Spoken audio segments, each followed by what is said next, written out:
Hi, welcome back to Biology Classes with Lakshmi Chandra. As you all know, we had completed the previous chapter, chapter 5, Principles of Inheritance and Variation, and we have started with the molecular basis of inheritance, the next chapter. So we were dealing with the first molecule that forms the basis of inheritance, that is the DNA molecule. In the previous session, I told you about how the different components of DNA are linked to form one strand of DNA. And I also promised that in the next session I'll come with how the other strand of DNA is linked to the first strand and how they form the double helical structure of DNA. So today's session is devoted for that. Okay. So before going into deep about the other strand, let us just have a quick recap about the one strand of DNA, how it is getting formed. So as told, you know, DNA is made up of three components. They are the pentose sugar. The second component is nitrogenous base.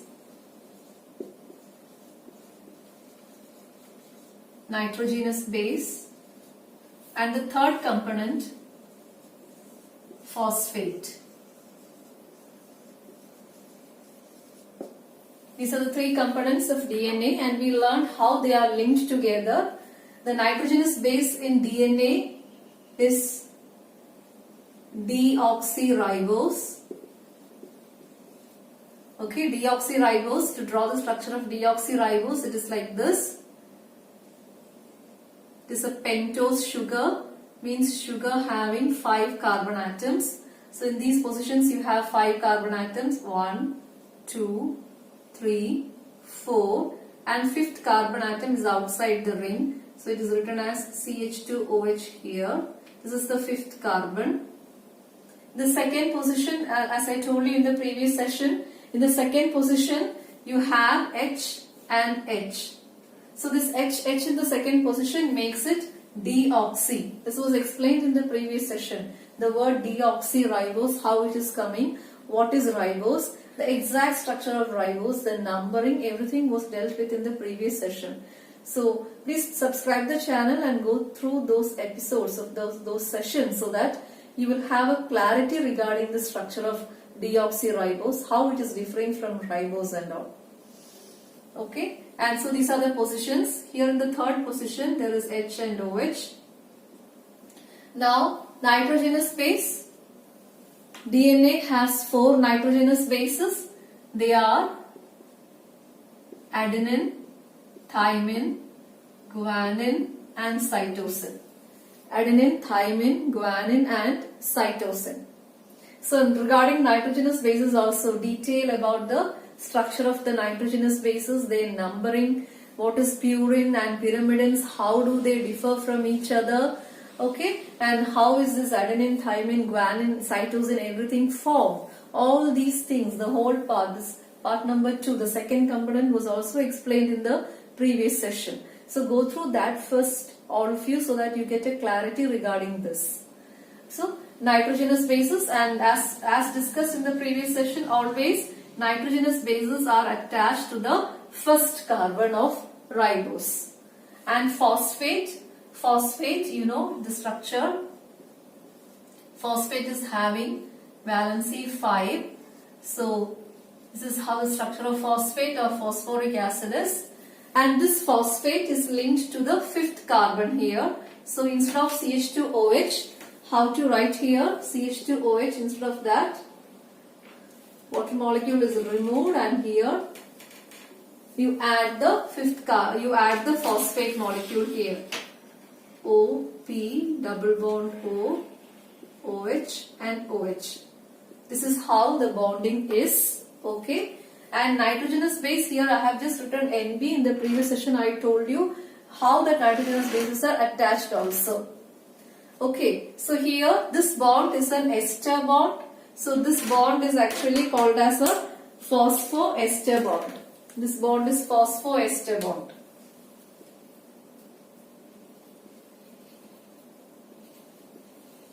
phosphoester bond, and this bond, that sugar bonded with a nitrogenous base, this is called as N-glycosidic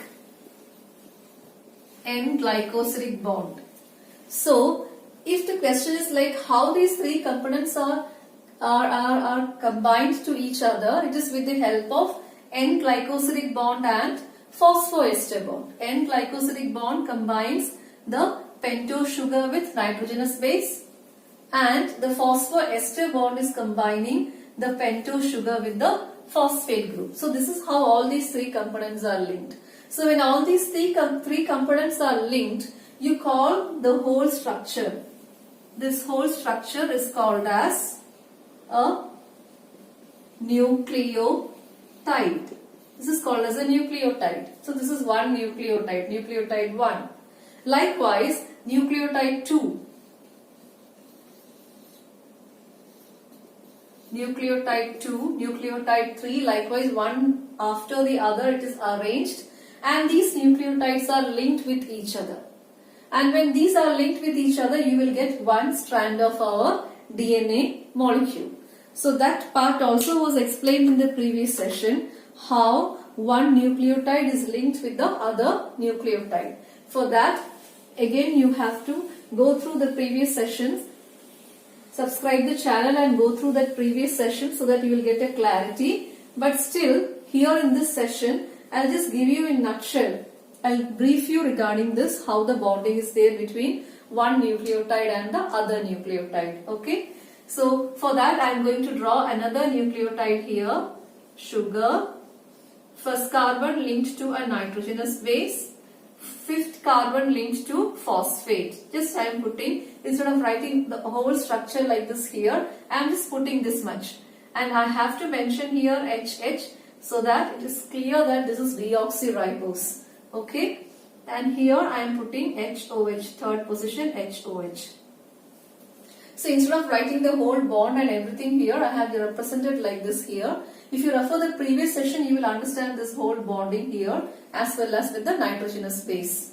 Okay. Now our question is, this is one nucleotide, this is another nucleotide that I have drawn. Now our question is how to bond these two, and how to bond these two is, there is a bond established between the 3' OH of first nucleotide and 5' phosphate of the next nucleotide.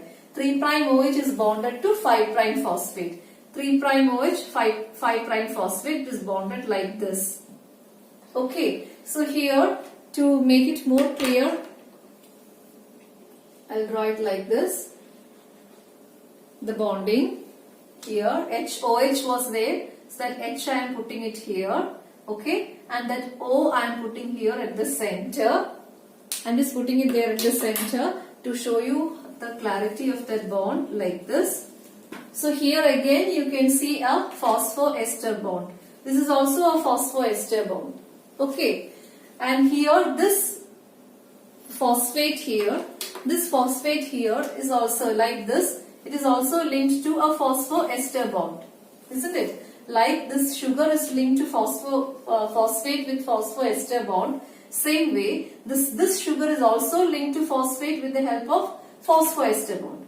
Not only that, this phosphate is also engaged with another phosphoester bond with the previous nucleotide.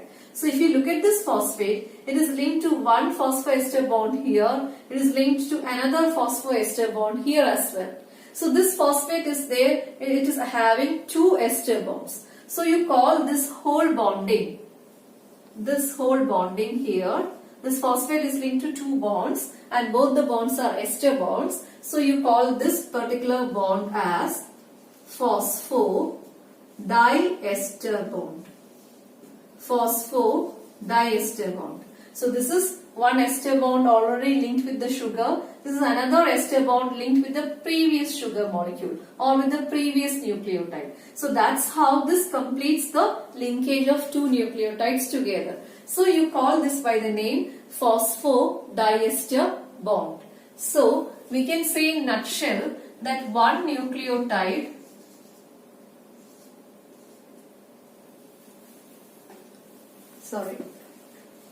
one nucleotide nucleotide 1 is linked with nucleotide 2 with the help of the bond called as phosphodiester bond. Phosphodiester bond. Again this nucleotide 2 will be linked to nucleotide 3 again with the phosphodiester bond. Phosphodiester bond. So likewise you can say throughout this whole structure the nucleotides are linked with the help of phosphodiester bond.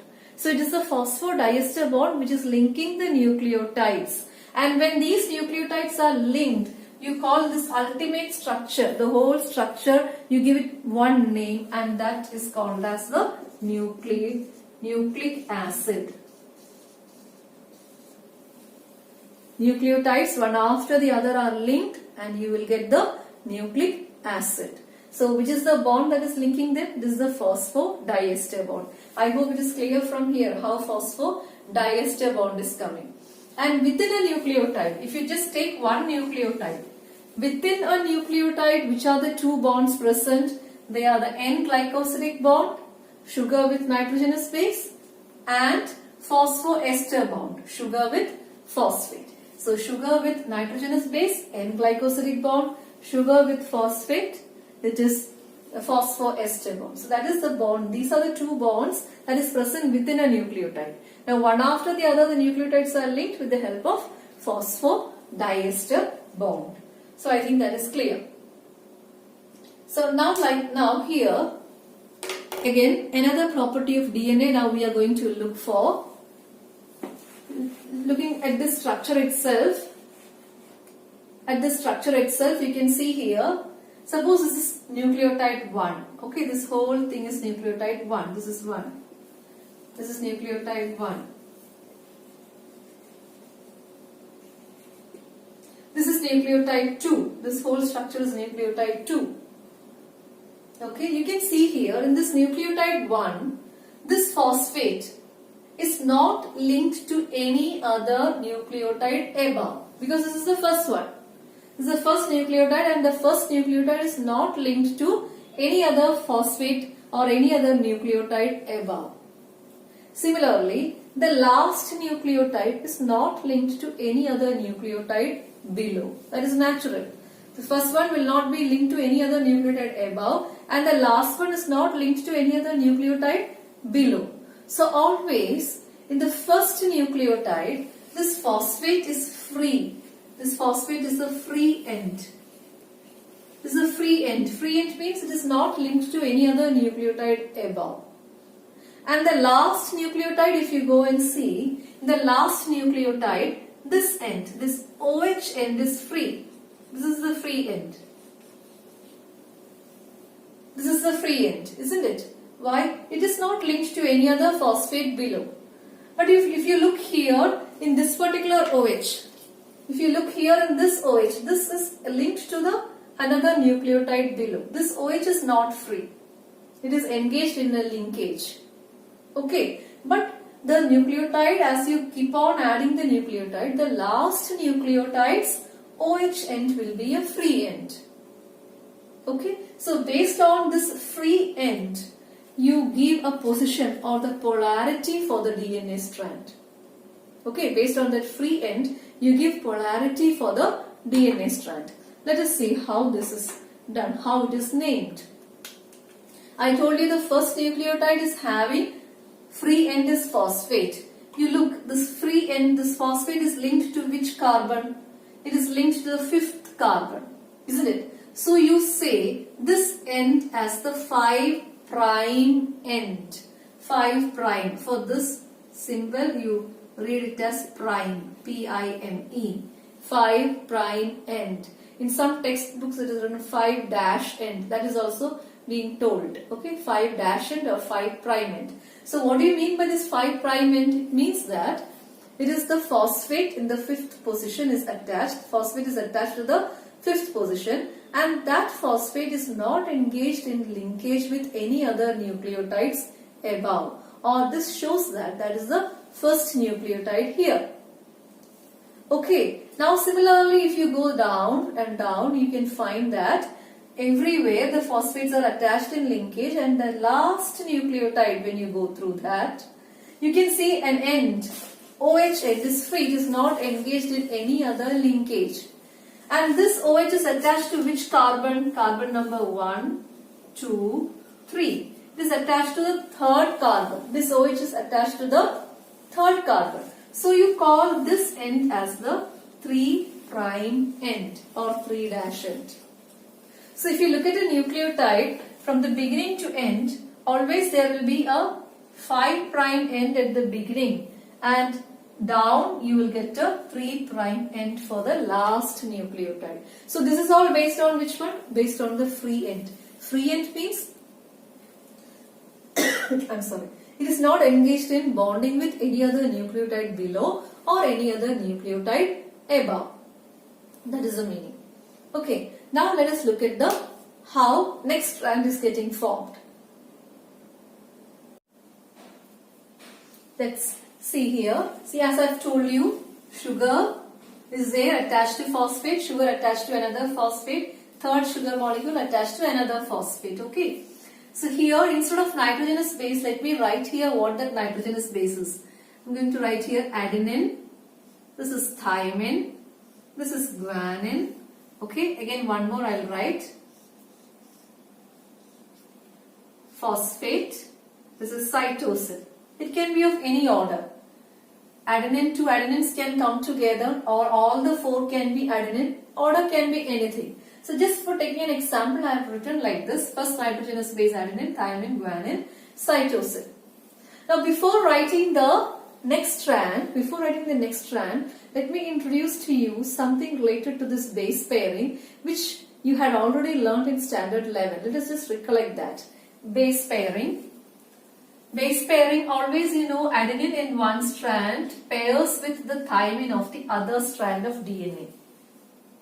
Okay, adenine of one strand always pairs with thymine of the other strand of DNA.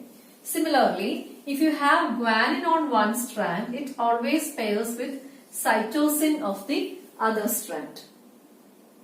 Now, if it is like this, if this is one strand of DNA and if this is another strand of DNA, if I am writing here adenine, thymine, guanine, cytosine, again adenine, guanine like this, I can, if I know what are the bases in one strand of DNA, I can immediately say what will be the base in the other strand. So adenine pairs with thymine, I told, so here it will be thymine. Thymine pairs with adenine, it is vice versa. So it will be adenine here, guanine with cytosine, cytosine with guanine, adenine with thymine, guanine with cytosine. So this is the base pairing. But in DNA, these two strands are not like this. They are not parallel like this. They don't run parallel like this. But how are they arranged? They are arranged in a helical manner. If one strand is going like this, okay, the other strand will be like this. So it is like in a helical manner it is. Helical manner. And in these two strands that are running, the sugar molecule and the phosphate, again sugar, phosphate, like this, it forms the actual strand. The sugar and phosphate forms the actual strand. Sugar, phosphate like this. That forms the actual strand. Now, where are the bases? It projects inside the strand. Okay, the bases are found inside the strand. How is that? Here, this base is adenine, means adenine will be here. Again, for the next sugar, thymine will be here. Third, I have written here guanine. So guanine here inside. Again, cytosine inside. Then again, if it is thymine like this, cytosine like this, adenine like this. So whatever are the bases, all these bases, they are projecting inside the helix. Sugar, phosphate, that forms the backbone. Okay, or the boundary of the helix. Similarly, you take the other strand. The other strand I told you, adenine pairs with thymine I told you. So which base should come inside? inside the base should be thymine, isn't it? And what about sugar phosphate? Sugar phosphate, like the previous strand, sugar phosphate they form the backbone of the other strand also. So sugar phosphate is here as well. Sugar phosphate like this. It is here as well. There is no doubt for that. Sugar phosphate forms the backbone, and in this case also the nitrogenous bases they project inside. So here if it is adenine, it should be thymine here. If it is thymine here, it should be adenine. Guanine means inside it should be cytosine. If it is cytosine here, inside it should be guanine. Likewise. Okay, so whichever is the base pair on one strand, its opposite or its complementary will be there on the other strand. Now these two are two separate strands and they have their own bonding everything. Now these two strands should be bonded, no? That means these two bases should be bonded. How are they bonded? These two bases, they are bonded by, yes, the name of the bond is hydrogen bond. Hydrogen bond. And between guanine and cytosine, here I have drawn two lines. That means between adenine and guanine there are two hydrogen bonds in the DNA helix. Okay. And between guanine and cytosine there are three hydrogen bonds between them. There are three hydrogen bonds between guanine and cytosine. Two hydrogen bonds between adenine and thymine. So that means it is a hydrogen bond which is actually linking the two strands together. So within a nucleic acid, inside a nucleotide, that means on one strand if you see, which bond is linking? One nucleotide is linked to another, third, fourth, fifth. Which bond is linking them? It is the phosphodiester bond. Like this you have one strand. You have another strand also. Now which is the bond that is linking these two strands? It is the hydrogen bond between the bases. So hydrogen bonds links two different strands of DNA. So hydrogen bond is the bond which is running between the strands. Okay, and it is the phosphodiester bond which is linking the strands within. So within the strand it is phosphodiester bond, and between the strands it is hydrogen bonds. How many? If it is between adenine and thymine, there will be two hydrogen bonds. If it is between guanine and cytosine, there will be three hydrogen bonds. Now let us see how that is linked here. The molecular structure I'll explain. There I have just drawn it and I have shown you. Here I will draw the molecular structure and I'll show you. Okay. For that you should understand some basic things first.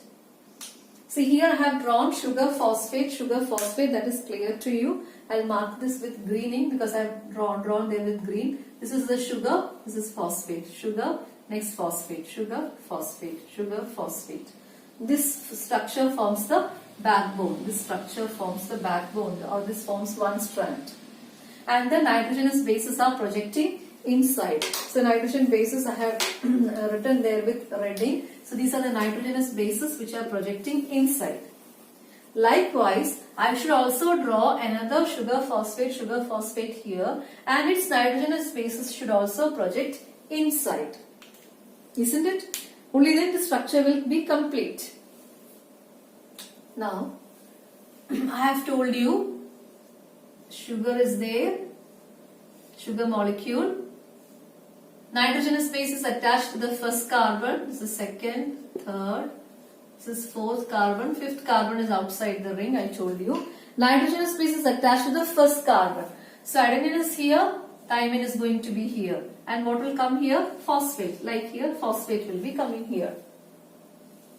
Again, if I draw the next nitrogenous base, this is thymine here. So adenine should come here, phosphate here. Again, third one, sugar molecule, guanine here, cytosine should come here, phosphate here.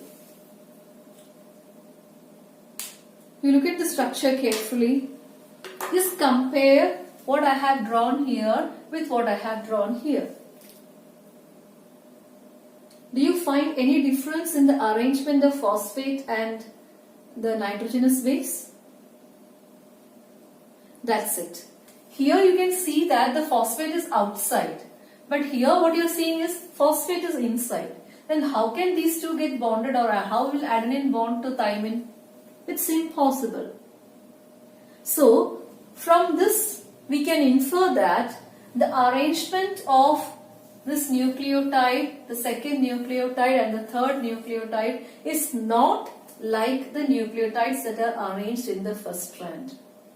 There is some difference in the arrangement of the nucleotide in the second strand, and that difference makes this thymine molecule to come in and this phosphate to move out.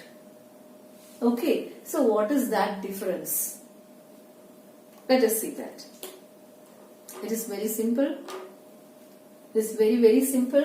It is just that this sugar molecule is turned upside down. When I say that, let me explain what that is. Turned upside down, or it is inverted and kept. It is inverted and kept. See, if I invert this once, this sugar, this oxygen will come into this position, isn't it? So its first position will be here, second position here, third here, fourth here, and fifth one will be outside. Again, if I invert, this oxygen will come here. Okay, and when this oxygen, again second time if I am inverting, this oxygen will come here. At that time, where will be the first position? First position will be here, second position here, third here, fourth here, and fifth carbon will be outside. Carbon number 5 will be here. So what I did here is I have inverted this. Now let me draw. See, I have inverted like this. Sugar molecule is now like this. Take a careful look. Sugar molecule is now like this. I have inverted. This was like this previously. Now I have inverted it. So it is now like this. Inverted. So when I inverted, what happened? The positions also changed accordingly. So the positions also changed. So when the positions got changed, now my first position is here. Second position is here. Third carbon is here. Fourth carbon is here. And fifth carbon is here outside. I have inverted it, isn't it? Now this previous one here, this no more exists. This one no more exists. But which one is there? The inverted one is there. This is the inverted one. And now what to add? Sugar I have added. Now I have to make this as a nucleotide. Means I have to add the nitrogenous base and the phosphate. Where should I add the nitrogenous base? Always nitrogenous base is added in the first position. So where is the first position? Here is the first position. This is position number 1. Here I am going to add the nitrogenous base. Now which nitrogenous base I will add? The nitrogenous base which should pair with A, that I will add. So which one I will add here? I should add here thymine. I have added thymine in the first position. And the last carbon, what should I add? Last carbon I should add phosphate. First carbon nitrogenous base, last carbon or the fifth carbon phosphate. So here in this position I will add phosphate. So now you look here, sugar molecule like this, phosphate has gone outside and the nitrogenous base has come inside. Now between them they will have a hydrogen bond. Not one but 2 hydrogen bonds are there between adenine and thymine, as I've told you here. Adenine and thymine, 2 hydrogen bonds. Similarly, this structure also, it will be inverted. Third one also will be inverted. So the second strand of DNA is not like this first strand. Its positions get inverted. So that the first position is coming inside and the last position is going outside, and the sugar phosphate will be still the backbone and nitrogenous bases will be projecting inside so that they can form the hydrogen bonds. Okay, so that let me just draw it properly and let me show you.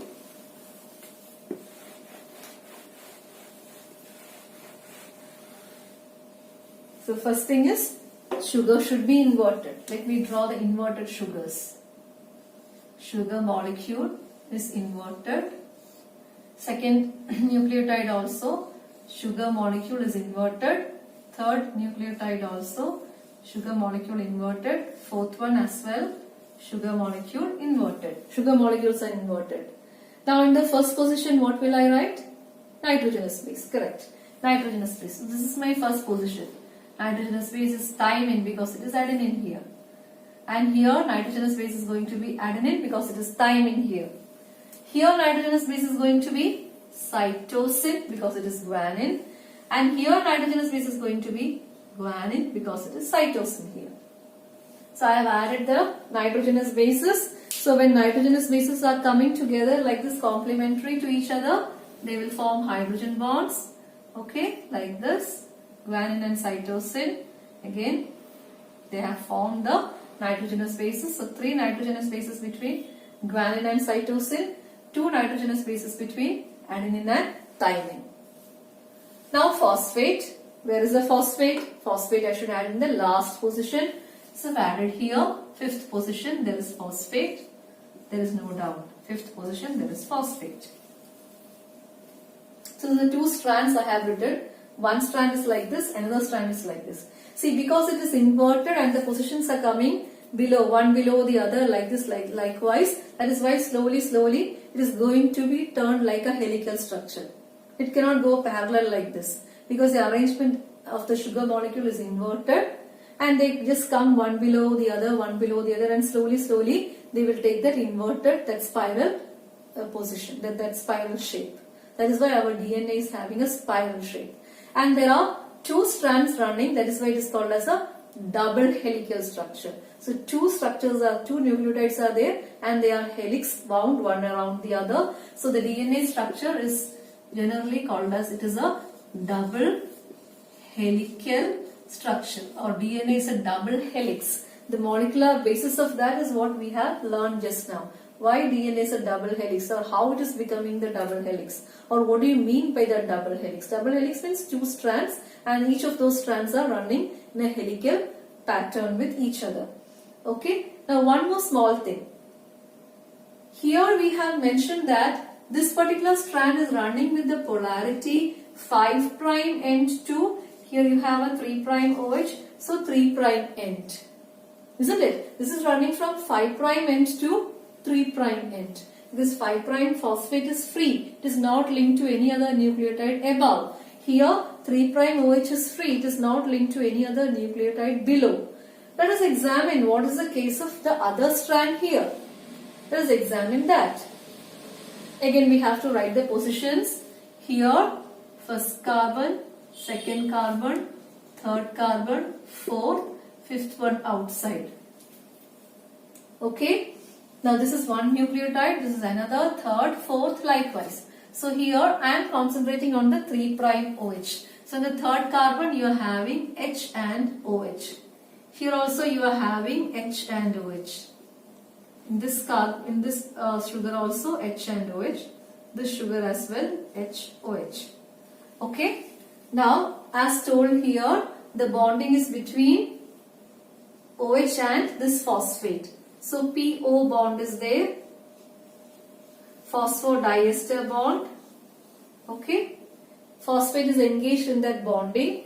Same way here also phosphate is engaged in the bonding. So it will be PO bond. This phosphate is also engaged, PO bond. This phosphate again it is engaged, so PO likewise. Okay, PO bond, likewise it is engaged. So what is that PO bond? This is a phosphodiester bond. Okay. Now if you look carefully here, see here, this end is free. Which end is free? OH's end is free. So this is 3' end. And the other end here, phosphate is free. So this is 5' end.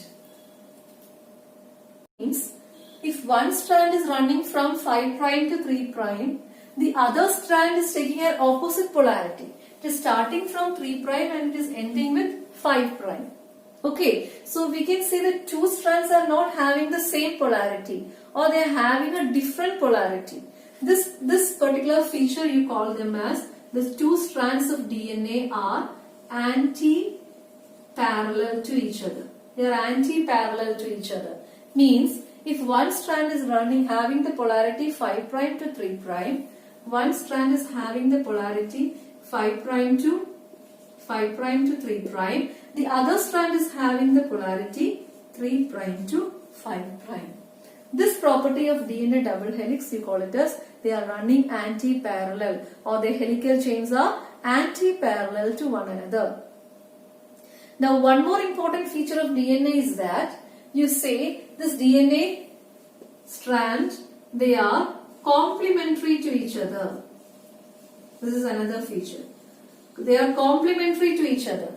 Complementary to each other means it is all with respect to the base pairing. If in one strand there is adenine, on the other strand there will be thymine.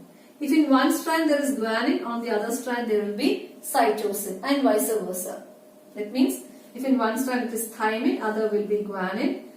Similarly, if it is one strand is cytosine, the other strand will be guanine. So adenine thymine ATGC base pairing. This base pairing is referred to as the DNA strand is complementary. That property is called, by that property you call the DNA strand is complementary to each other. Anti-parallel is all running with the polarity. One strand is 5 prime to 3 prime, another one 3 to 5, that is anti-parallel. And complementary to each other means with regard to this base pairing. And this base pairing was actually found out by a scientist called as Chargaff. And he has made a rule also called as Chargaff's rule. Okay, Chargaff's rule. Now, Chargaff's rule. What is the Chargaff's rule? If the base pair in one strand is known, the base pair in the other strand can be predicted. How it can be predicted? Based on the base pairing only. If you know there are 10 adenine on one strand, we can say 10 thymine is there definitely on the other strand. Okay. Similarly for guanine and cytosine also. If you know the number of guanine on one strand, you will know the number of cytosine on the other strand. That means if you know adenine, that will be equal to thymine plus guanine, that will be equal to plus cytosine.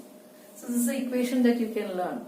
Adenine plus guanine is equal to thymine plus cytosine. This is all based on complementary or base pairing.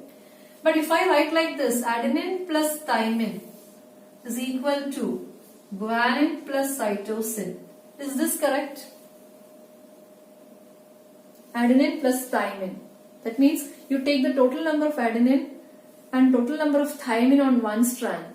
Is it equal to the total number of guanine and cytosine on the other strand? We cannot predict. It may be or may not be possible.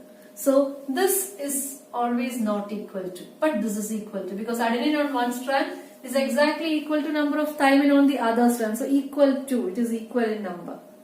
But guanine, adenine plus thymine in one strand may not be equal to guanine and cytosine on the other strand. Okay. So if in number something is given, you can just find out the percentage and all if you know the simple equation. If you keep this in mind, the simple equation and this particular structure of DNA.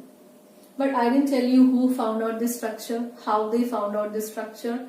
Okay. And I even didn't tell you how DNA was discovered as the genetic material. And one more thing is there, this is not only the structure of DNA found, there are different types of DNA molecules which are there.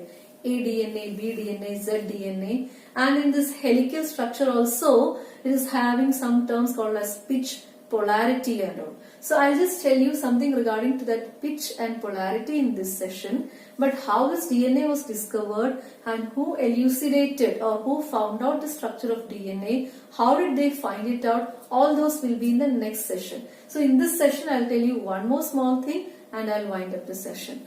Okay, so that is regarding the pitch or some of the features of DNA molecule.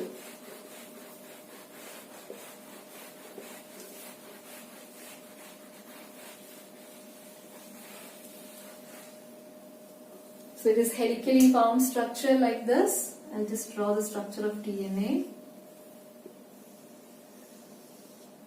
Helically wound structure like this. Okay. In one turn, there are approximately, I cannot draw all, there are approximately 10 base pairs in approximately, okay, 10 base pairs in one turn. In one turn, the DNA double helix has approximately 10 base pairs. Has approximately 10 base pairs in one turn. Okay, and this length of this one turn, this is called as the pitch of the helix. This is called as the pitch of the helix. The second feature, you can learn it like the pitch of the helix is 3.4 nanometer. 3.4 nanometer is the pitch of the helix. That is distance of this one turn. Again the next turn, again next pitch, it is again 3.4. Third pitch, again next one 3.4. So every turn, that distance is called as the pitch of the helix, and that is 3.4 nanometer. Now then, what is the distance between two base pairs? This distance, what will be this distance? The distance between adjacent base pairs will be total distance divided by 10, isn't it? So how much that is? Distance between base pairs. Between base pairs, instead of base pairs I can write BP, small letter BP means base pairs. That is equal to distance between base pairs is pitch divided by total number. Pitch divided by total number, that is 0.34 nanometer. This is the distance between two base pairs. Distance between two base pairs in a typical DNA molecule. Okay, as I've told you before, there are different types of DNA, A DNA, B DNA, Z DNA and all. Here whatever I am speaking about the structure of, or I am speaking about B DNA. All these numbers that I have given, it is all with respect to a particular kind of DNA called as B DNA. What is A and Z, we will deal in the next session. Okay, so all I am explaining here, everything whatever I have explained is all with respect to the B DNA, the normal DNA that is found in human cell. So this is the distance between two base pairs, that is 0.34 nanometers. Now, if I am telling that in our body, in a cell, there are 100 base pairs. There are 100 base pairs, I am telling you. And I am asking you to find out the length of the DNA. How will you find out the length of the DNA? I gave you the number of base pairs and I am asking you to find out the length of DNA. You know, between two base pairs, the length is 0.34 nanometer. So if you just multiply 0.34 with 100, you will get the total length. It's very simple, isn't it? So likewise, many tricky questions can be asked for CBSE. Number of base pairs will be given, you will be asked to find out the length. Or length will be given, you will be asked to find out how many base pairs are there. So if you know these basic things, whatever questions are asked, you will be able to find out very quickly. Okay, so with this, I think almost all features of DNA I have completed. So if in the question you are asked to write only the features of DNA, the first feature you have to say that it is double helical structure. Second feature you can say, it is anti-parallel in nature. It is anti-parallel in nature. Then next you can say it is complementary in nature.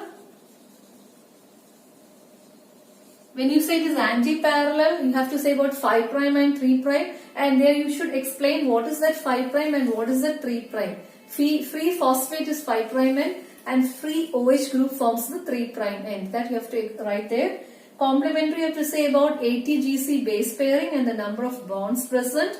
So first feature it is double helix, second feature third, and then you have to say about number of base pairs in a turn, pitch of the helix and the distance between two base pairs. If you give all these points, then you have completed actually the whole structure of DNA. All the salient features you have completed in your exam. You might not have missed any points. Okay, so next session definitely I'll tell you what about aDNA, what is zDNA, whatever we have dealt here is about bDNA.